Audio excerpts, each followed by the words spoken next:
Now, for more on this topic, joining us from our LA studio is George Heminger. He is founder of Survive and Thrive TV. George, thanks for being with us. So, in this situation, you see just average Americans that are struggling, that are trying to get repairs done for the apartments that they're renting. Meanwhile, these are foreclosed places that Deutsche Bank owns that they say, hey, it's not our responsibility. Is this kind of a sign of a growing divide that isn't Republican versus Democrat, the way that the debate is usually framed in the United States, but that is becoming more about haves versus have-nots?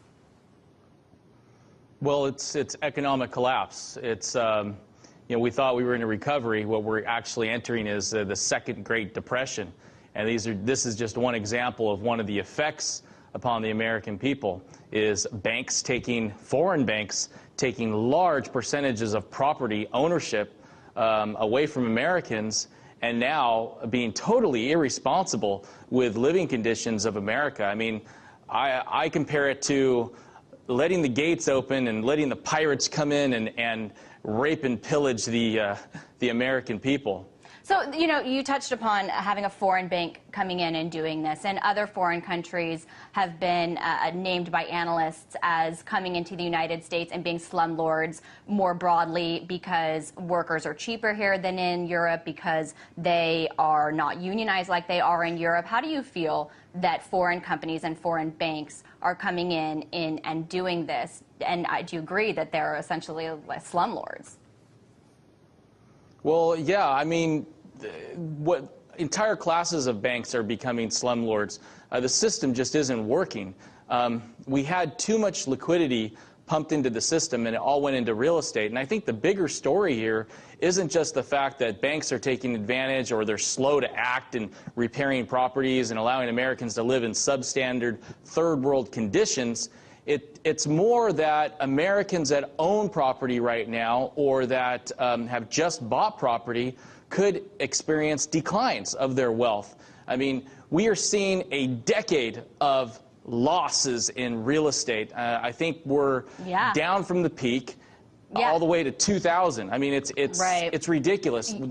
The entire growth in real estate, as far as wealth was concerned, was just a mirage, and it was entirely put on by the Federal Reserve. And now you're seeing all the consequences of all those actions. Well, and it looks like there's going to be more consequences. You mentioned that we saw housing prices dip to 2002 levels. Economists are saying it's a double dip, and 28% of U.S. homeowners are still underwater on their mortgages, so that would indicate that more foreclosures are to come. But there are areas of the United States that are doing quite well, I want to point out, George, where $10 million mansions are selling, and where right here in this area, the Washington, D.C. area, are 4 of the top 10 richest counties in the nation. I have some numbers that I want to throw up there just so you can get a sense of these counties and the kind of household income that is the median income, and they're all in the D.C. area. Also in the D.C. area, unemployment is 5.7%, far below the national average. The S&P's numbers that came out with the home price index that showed 19 out of 20 cities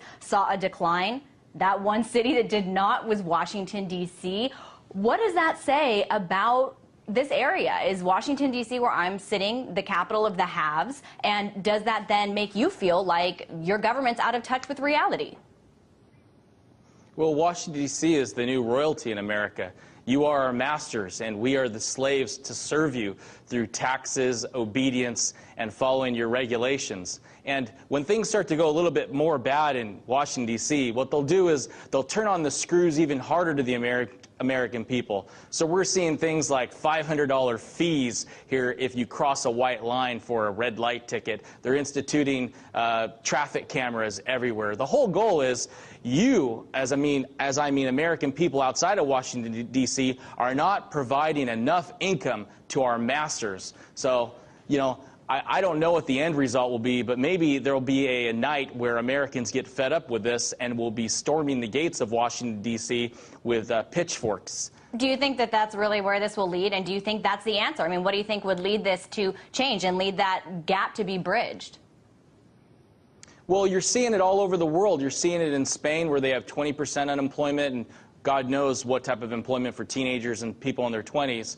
and you're seeing revolution throughout the Middle East. I think America has a few more years to maybe get to that point, but right now what you're seeing is a slow bleed for the American family. You're seeing people that have had 2 incomes, now they're surviving on 1 income. They had a mortgage, they've lost that to foreclosure. They had 2 cars, now they're down to 1 car. So right now the squeeze is on, the slow bleed, and Americans are just trying to they're trying to get food stamps. We don't have bread lines because 40 million plus Americans are on food stamps. So right now, Americans are just turning to anything from psychotropic medications to food stamps. I mean, we're literally grasping at straws, and I think that's why the data is coming in. Well, that finally Americans are understanding, or a majority of Americans are understanding, that this is not the recession that they've experienced in the past. This is the second Great Depression. Well, and when you look at the unemployment numbers, and the unemployment in this recession compared to others, it's just so much larger in this recession than any other the U.S. has experienced since World War II. But that is another discussion. I really want to thank you, George Heminger, founder of Survive and Thrive TV, for bringing us your analysis on this issue in Los Angeles.